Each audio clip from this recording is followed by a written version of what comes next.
नमस्कार दोस्तों, स्वागत है आपका रिंकेश पराग चैनल में। दोस्तों आज हम लोग देखने वाले हैं यूवीआईटीज के बारे में या फिर यूआईटीज के बारे में, जो कि हम देखते हैं कि जो आंखों की जो परतें रहती हैं, जो ये लेयर्स रहती हैं, उसकी सूजन कैसे हो, सूजन के बारे में, या फिर जो हम देखते हैं कि उसमें जो इन्फ्लामेशन आ जाता है, रेडनेस आ जाता है, तो ये उसे यूवीआईटीज कहा जाता है।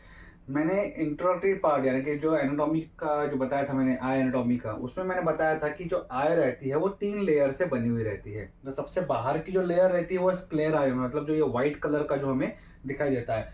अंदर की डेंस रेड कलर के हम देखते हैं कि ये, क्योंकि ये कोरॉइड लेयर जिसका नाम है, ये सबसे ज्यादा इसमें ब्लड सप्लाई जो है वो रहता है, जो कि रेटिना को एक नरिशमेंट प्रोवाइड करने का भी काम करता है।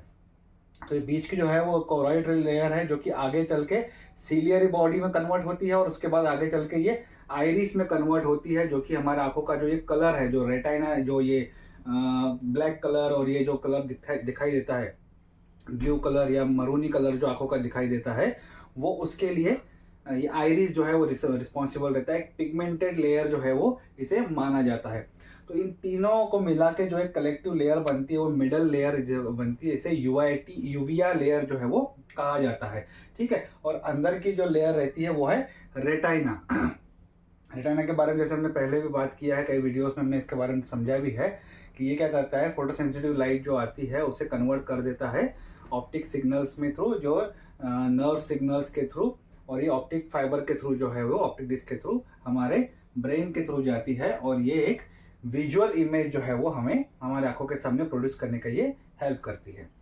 तो यूवीआईटीज मतलब ऐसा नहीं है कि जो यूविया जो लेयर है, मतलब बीच की जो लेयर है, इसका इन्फ्लामेशन, ये एक कलेक्टिव टर्म है, जो कि आई के इन्फ्लामेशन, रेडनेस या स्वेलिंग जो होती है, ये कलेक्टिव टर्म मिला के एक नाम दिया गया है, वो है यूवीआईटीज के बारे में।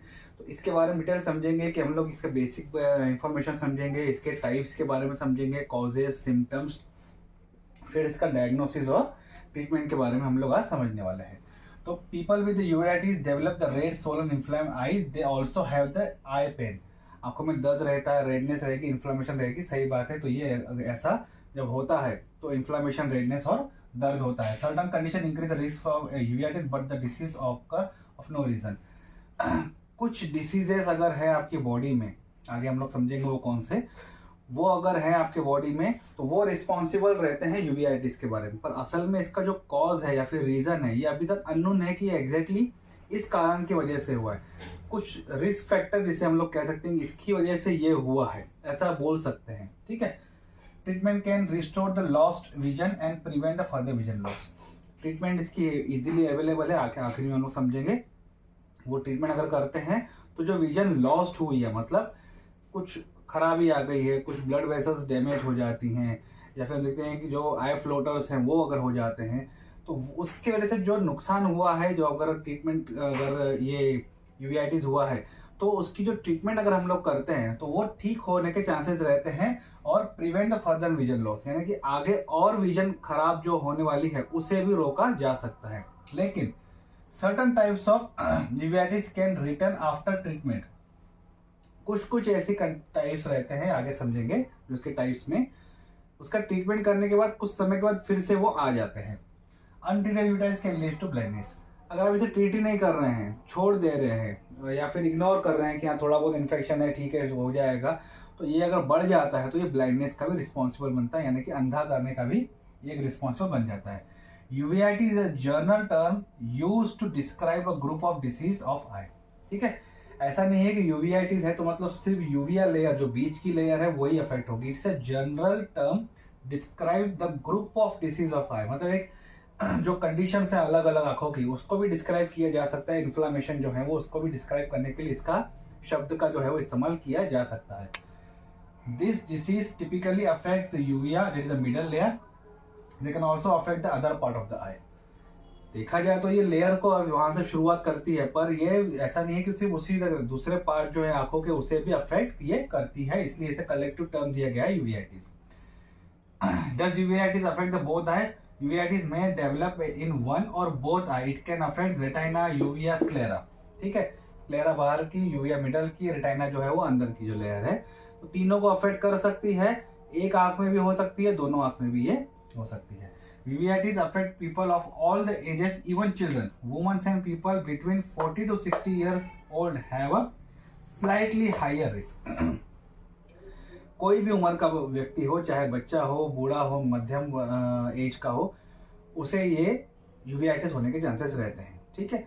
लेकिन जो औरतें हैं और ऐसे लोग जो कि 40 के 60 के बीच में हैं, उनमें ये प्रतिशत जो है वो ज़्यादा देखने को मिला है। Type of uveitis classified based on where the inflammation occur. इनका क्लासिफिकेशन ऐसा हुआ है कि ये कौन से पार्ट को इन्होंने आंखों के अफेक्ट किया है, कौन सी लेयर को अफेक्ट किया है या कौन से हिस्से को अफेक्ट किया है, उस हिसाब से इसका क्लासिफिकेशन किया गया है। एक है एंटेरियर, दूसरा इंटरमीडिएट, तीसरा है पोस्टीरियर, चौथा है पैन यूवीआइटिस, ठीक है। एंटेरियर देख लेते हैं। Most common type anterior uveitis causes the inflammation in the front of eye. Symptoms may appear suddenly and can occasionally resolve on their own if they are mild. Some people have chronic recurring eye inflammation that goes away with treatment and then comes back. You may be prone to anterior uveitis if you have the following conditions: arthritis, autoimmune diseases, GI disorders, prior infection और with herpes virus और chicken pox virus, ठीक है। सबसे ज़्यादा common यही है, जो बाहर की जो लेयर है जो कि स्क्लेरा, उससे ये अफेक्ट करती है, ठीक है। ये ऐसी कंडीशन है कि होती है, अगर आप उससे ट्रीटमेंट नहीं भी करते तो नेचुरली ये ठीक भी हो जाती है। अगर ये माइल्ड है तो बहुत ही कम इसका इन्फेक्शन अगर हुआ है तो, खास करके कई लोग जो स्मोक वगैरह करते कभी कभी उसके कारण इन्फेक्शन हो जाता है। लेकिन अगर क्रॉनिक है, ये क्रॉनिक एंटेरियर यूवीआइटिस है, तो होगा क्या, काफ़ी समय तक आपको तकलीफ देगा, आपने ट्रीटमेंट ले लिया, ठीक हो गया, फिर से ये आएगा, फिर से आपको तकलीफ देगा, फिर ट्रीटमेंट देना पड़ेगा, फिर ये चलता रहेगा। तो इसे कहा जाता है, अगर ये सीवियर कंडीशन में आ जाता है, क्रॉनिक एंटेरियर यूवीआइटिस अगर हो जाता है, तो ये आपको चांसेस हो सकते हैं कि ये ट्रीटमेंट के बाद कुछ समय बाद फिर से आ जाता है। ये ऐसा कब होता है, क्योंकि आपको कुछ कंडीशंस रहती हैं आपकी बॉडी में, जैसे कि आर्थराइटिस हो गया, ठीक है, ऑटोइम्यून डिसीज है। ऑटोइम्यून डिसीज सर्कोइडोसिस जो एक कंडीशन रहती है, उसे सर्कोइडोसिस पे टॉपिक जब लेंगे तो बात करेंगे डिटेल, सिर्फ नाम याद रखिए। तो ऑटोइम्यून डिसीज है, उसमें भी अगर सर्कोइडोसिस है आपको, तो वो है जीआई डिसऑर्डर्स है, यानी कि इन्फ्लामेटरी बाउल जो डिसीजेस रहते हैं वो अगर आपको है, तो prior infection of herpes virus है या चिकन पॉक्स का अगर वायरस आपको कभी हुआ है, तो ये रिस्पॉन्सिबल बनते हैं एंटेरियर यूवीआइटिस के लिए, ठीक है। और इमीडिएट यूवीआइटिस क्या है, young adults are more prone to intermediate uveitis, inflammation of the middle layer of eye, also called cyclitis और vitritis, यानी कि vitreous fluid में भी inflammation आ जाता है। Symptom may improve, go away, then come back and get worse. 1 in 3 intermediate uveitis patient also have MS, यानी कि multiple sclerosis और sarcoidosis, ठीक है। यंग एडल्ट में इसका चांसेस होने के ज़्यादा हैं। मिडल लेयर यानी कि यूविया लेयर जो है, कोराइड, सिलियरी बॉडी या आइरिस, किसी को भी ये अफेक्ट कर सकता है।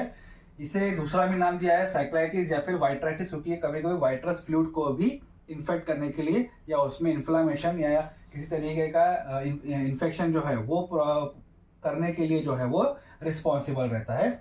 इसमें क्या होता है, सिम्टम्स इंप्रूव तो हो जाते हैं, ट्रीटमेंट दे दिया, इंप्रूव हो गए, चले भी जाएंगे, कुछ समय के बाद ये वापस आएंगे और जो पहले सिम्टम्स थे उससे भी ज्यादा वर्स सिम्टम जो है वो ये लेके आता है। 3 में से 1 इंटरमीडिएट यूवीआइटिस पेशेंट को ये देखा गया है कि उनमें मल्टीपल स्क्लेरोसिस भी है या तो फिर सार्कोइडोसिस भी है यूवीआइटिस के साथ साथ, तो ये रिस्पॉन्सिबल रहते हैं उसके लिए। मतलब मैंने जैसे पहले ही कहा था कि इसका जो यूवीआइटिस का जो मेन कॉज रहता है वो पता नहीं रहता है, लेकिन कुछ आपके शरीर में ऐसी कंडीशंस रहती हैं, कुछ डिसीजेज रहती हैं जो कि रिस्क फैक्टर बन जाता है यूवीआइटिस का, ठीक है। अब आ जाते हैं पोस्टेरियर यूवीआइटिस के बारे में। लीस्ट कॉमन फॉर्म, सबसे कम कॉमन है ये, affect the inner part of eye, it is also often the most severe form. It can affect the retina, optic nerve, choroid. Choroid contain the blood vessel that supply blood to the retina, also called the choroiditis और chorioretinitis. This type causes the recurrent symptoms that last months or years. Potential cause includes the birdshot chorioretinopathy, lupus, viral etiology, herpes virus, chickenpox virus, sarcoidosis, syphilis, TB या फिर tuberculosis. ठीक है. Posterior यूवीआइटिस काफ़ी ये least form है, काफ़ी rare होता है, लेकिन अगर होता है तो काफ़ी सीवियर होता है। क्यों? क्योंकि ये इनर लेयर कौन सी है? रेटाइना, उसे अफेक्ट करता है। अगर उसे अफेक्ट करेगा तो क्या होगा? रेटाइना को अफेक्ट करेगा, उसका कोराइड को भी अफेक्ट कर देगा। कोराइड में सबसे ज़्यादा ब्लड वेजल्स रहते हैं। ऑप्टिक नर्व जो सेंसेशन लेके जाती है हमारे ब्रेन की तरफ, जो है वो डिटेल लेके जाती है कि कौन सा विजन है, उसका डिटेल लेके जाती है, उसे अफेक्ट करेगा। ब्लड वेजल्स को अफेक्ट करेगा, जो कि रेटाइना को जो ब्लड वेजल्स प्रोवाइड करते हैं। इससे होगा क्या कि जो एक कंडीशन जो रहती है उसे कहा जाता है कोराइडाइटिस या फिर कोरायो रेटाइनाइटिस, यानी कि कोराइड को भी अफेक्ट कर रहा है, रेटाइना को भी अफेक्ट कर रहा है। ठीक है। इसमें क्या होगा कि जो रिकरेंट सिम्टम्स होंगे that can last for month and year, मतलब कुछ समय के लिए ट्रीट हो गया, वापस ये आ गए सिम्टम्स, और ये जो है वो काफी समय तक रहता है, ये रिकरेंट होते रहते हैं ये symptoms. Potential call bird shot chorioretinopathy, इसके बाद अलग से एक टॉपिक लेंगे इसका। ल्यूपस हो सकता है, वायरल एटियोलॉजीज हो सकता है, herpes virus, chicken pox virus अगर है आपको, सार्कोडाइसिस है यानी कि ऑटोइम्यून डिसीज जो है, सिफिलिस है, ट्यूबरक्लोसिस है अगर आपको, तो ये पोटेंशियल कॉजेज बन जाते हैं पोस्टेरियर यूवीआइटिस के लिए। चौथा है पैन यूवीआइटिस के बारे में। Rarely uveitis affect all the layers of eye, this type is more severe, raises the chances of permanent vision loss। Potential cause जो है वो उसके आगे बात करते हैं। काफी रेयरली देखा जाता है कि तीनों लेयर जो आंखों की हैं वो इन्फेक्शन हो जाता है, इन्फ्लामेशन हो जाता है उसमें। तो ये अगर होता है इसमें तो इसमें परमानेंट विजन लॉस होने के काफी सारा चांसेस रहते हैं। ये तब होता है क्योंकि अगर आप इसे इग्नोर करते जा रहे हो, और एक एज के बाद जो रहता है 40-60 के बाद जो एज रहती है, उसके बाद जो हम देखते हैं कि लोग सोचते ही नहीं है कि भाई मुझे कुछ ट्रीटमेंट करना है। उसे लगता है कि अभी शायद शरीर खत्म होने वाला है, तो वो ट्रीटमेंट नहीं करता हूँ। धीरे धीरे वो अंदर से और वर्स सिचुएशन हो जाती है। तो उन लोगों में ये कंडीशन ज़्यादा देखने को मिलती है, या फिर कोई ऐसा अनहाइजीनिक कंडीशन में ज़्यादा रह रहा है बच्चा वगैरह या कम मिडल एडल्ट वगैरह, पर वो ट्रीटमेंट नहीं कर पा रहा है या नहीं कर रहा है वो ट्रीटमेंट, तो उससे ये होता है, या फिर कोई उसे केयर नहीं कर रहा है। तो पोटेंशियल कॉजेज क्या है इसके? बैक्टीरियल रेटाइनाइटिस है, फंगल रेटाइनाइटिस है, वायरल रेटाइनाइटिस है, टॉक्सोप्लाज्मोसिस है, ल्यूपस है, सार्कोइडियोसिस है, सिफिलिस है, ट्यूबरक्लोसिस। तो ये पोटेंशियल इसके कॉजेज रहते हैं पैन यूवीआइटिस के लिए। कॉजेज क्या क्या हैं यूवीआइटिस के लिए? Estimated 1 in 3 uveitis cases have no known cause. People who smoke are more prone to uveitis. Eye inflammation में रिजल्ट फ्रॉम, जैसे मैंने पहले बताया कि पोटेंशियली इसका कॉज जो है वो पता चलता नहीं है, लेकिन 3 में से 1 लोगों को जो है वो यूवीआइटिस होने का जो चांसेस रहता है वो काफ़ी ज़्यादा, जो उसके कॉजेस हैं वो अननोन माने जाते हैं। लेकिन जो लोग स्मोक करते हैं उनमें ये देखा गया है कि उन्हें यूवीआइटिस होने के चांसेस रहते हैं। कुछ और भी जो आंखों की इन्फ्लेमेशन रहती हैं, अगर आपको कुछ उसके जो कॉजेज हैं या फिर रिस्क फैक्टर कह सकते हो, वो है आई इंजुरी, आई सर्जरी, इन्फेक्शन, जैसे कि हर्पीज हुआ है, चिकन पॉक्स हुआ है, टीबी हुआ है, सिफिलिस हुआ है, या फिर इन्फ्लामेशन कोई डिसीज हुआ जैसे कि ल्यूपस हुए, आईबीडी यानी कि इन्फ्लामेटरी बाउल डिसीज है, रूमेटॉइड आर्थराइटिस है। ठीक है, अगर ये भी हैं तो ये रिस्क फैक्टर बन जाते हैं यूवीआइटिस के लिए। सिम्टम्स क्या क्या है? यूवीआइटिस सिम्टम्स में कम ऑन ग्रेजुअली और सडनली, धीरे धीरे आएंगे तो सडनली आ जाएंगे। ब्लड विजन आएंगे, आंखों में दर्द होगा, प्रेशर महसूस होगा, लाइट सेंसिटिविटी हो जाएगी, उजाला को तो फेस नहीं कर पाएंगे, रेड आई, आंखें लाल हो जाएंगी, विजन लॉस होने के चांसेस हैं। और आई फ्लोटर्स के बारे में हम लोग पहले के वीडियो में समझ चुके हैं, तो आई फ्लोटर्स भी इसके का एक सिम्टम्स जो है वो रह सकता है। अब इसके बाद हम लोग इसका देख लेते हैं कि इसका डायग्नोसिस और ट्रीटमेंट जो है वो किस तरीके से होता है। अब देख लेते हैं कि इसका डायग्नोसिस, ट्रीटमेंट या फिर ट्रीटमेंट के साइड इफेक्ट जो है वो क्या क्या हो सकते हैं। ठीक है, सबसे पहले डायग्नोसिस में देखते हैं विजुअल एक्यूटी टेस्ट, जो हम पहले देखते हैं। पहले की वीडियो में बता चुका हूँ कि आपके सामने जो चार्ट रखा जाता है वो ABCD बताया जाता है, अलग अलग साइजेस में, अलग अलग फॉन्ट में रहता है, वो दिखाया जाता है। ऑक्यूलर प्रेशर टेस्ट एक टोनोमेट्री रहता है to measure the pressure inside eye, एक प्रकार का एक इंस्ट्रूमेंट रहता है, वो इस्तेमाल किया जाता है कि आंखों के अंदर जो नॉर्मल ऑक्यूलर प्रेशर जो रहता है वो नॉर्मल है या एबनॉर्मल है। वो एबनॉर्मल है तो फिर किस कारण से फिर आगे उसका डायग्नोसिस होता है। Slit lab exam to examine inside eye with a special microscope, जैसे मैंने बताया था कि ले डाउन करवाते हैं आपकी आंखों को, लेफ्ट राइट प्यूपिल्स पे इधर करते हैं, एक टॉर्च के थ्रू, एक माइक्रोस्कोप के थ्रू जो है वो छोटा सा, उसके थ्रू वो देखते हैं कि अंदर क्या कोई इंटरनल क्या डैमेजेस है, क्या परेशानी है वो देखते हैं, और उसके लिए ड्रॉप्स वगैरह भी इस्तेमाल किए जाते हैं और प्यूपिल को डायलेट करने के लिए कभी कभी ये भी इस्तेमाल होता है। Dilate eye exam to widen the pupil to look inside, ये भी एक रहता है कि प्यूपिल को डायलेट कर लिया, उसके बाद फिर उसको डिटेल में देखने के लिए इंस्ट्रूमेंट इस्तेमाल किए जाते हैं कि अंदर का क्या इन्फेक्शन है भी नहीं भी है तो किस हद तक है वो सब देखने के लिए। कुछ ब्लड टेस्ट भी आपको रिकमेंड की जाती है। कौन से ब्लड टेस्ट? तो कोई इन्फेक्शन है क्या या फिर कोई ऑटो इम्यून डिसीज है क्या, उसे रूल आउट करने के लिए कुछ ब्लड टेस्ट दी जाती हैं। इमेजिंग ऑफ योर चेस्ट और brain, look for systemic inflammatory causes, chest और ब्रेन का जो रहता है वो एक्सरेज वगैरह किए जाते हैं, सोनोग्राफीज की जाती हैं, ताकि एक डिसीज जो सिस्टमिक इन्फ्लामेटरी जो है वो देखने के लिए ये चीज़ें जो है वो की जाती हैं। फ्लोरोसेंस एंजियोग्राफी, जैसे मैंने पहले बताया था कि एक फ्लोरोसेंस के द्वारा देखा जाता है कि कौन से स्पॉट पे जो है वो फ्लोरोसेंस को एक फॉलो किया जाता है। ये क्यों किया जाता है? To get the images of blood vessels in the back of eye, जो कि उस पोर्शन पे जो ब्लड वेजल सप्लाई होते हैं उस ब्लड वेजल्स में अगर कोई परेशानी है या कुछ इन्फेक्शन है, कुछ इंजरी है, कुछ भी है, वो देखने के लिए कोई फ्लोरोसेंस टेस्ट जो है वो की जाती है, फ्लोरोसेंस एंजियोग्राफी बोलते हैं। गोनियोस्कोप चलता है to examine the front of eye where the liquid drains, जहां से पानी हमारी आंखों से, जैसे हम लोग आंसू कहते हैं, उसे एग्जामाइन करने के लिए एक तरह का गोनियोस्कोप जो है वो इस्तेमाल किया जाता है। ऑप्टिक कोहेरेंस टोमोग्राफी, इसके बारे में पहले के वीडियोस में मैं क्लियर बता चुका हूँ, एक टेस्ट का डिटेल बता चुका हूँ। To get the detail images of the back of the eye including retina, कुछ इमेजेस लिए जाते हैं रेटाइना के, स्पेशली खास करके ये जो टेस्ट की जाती है वो पीछे की साइड जो रहती है आंखों की उसके लिए किया जाता है। और एक काम इसमें रहता है ऑप्टिक कोहेरेंस टोमोग्राफी एंजियोग्राफी, तो इसमें to produce 3D image of the blood flow through the eye, ये की जाती है इमेजेस के लिए और ये की जाती है 3D इमेजेस के लिए। Visual field test to check for the damages to optic nerve that affect जैसे पेरिफेरल विजन है ना, मतलब विजुअल फील्ड टेस्ट मतलब क्या देखा जाता है, जैसे मैंने बताया था कि ये सामने का दिखता है और ये पेरिफेरल का भी यहाँ पे इस तरीके का हमें दिखाई देता है। तो एक टेस्ट वो भी की जाती है कि ये इधर का जो पेरिफेरल विजन है वो लॉस तो नहीं हुआ है, उसके लिए भी जो है वो डायग्नोसिस की जाती है। ट्रीटमेंट, पहले तो कुछ एंटीबायोटिक्स, एंटीवायरल, एंटीफंगल दिए जाते हैं ताकि अगर कोई इन्फेक्शन के कारण अगर हुआ है तो उसे ट्रीट करने के लिए। कुछ आई ड्रॉप दिए जाते हैं जो कि प्यूपिल को डायलेट करते हैं, reduce the pain and swelling to keep away iris and lens to prevent the sticking together in the anterior uveitis, also to relieve the eye pressure is ocular hypertension।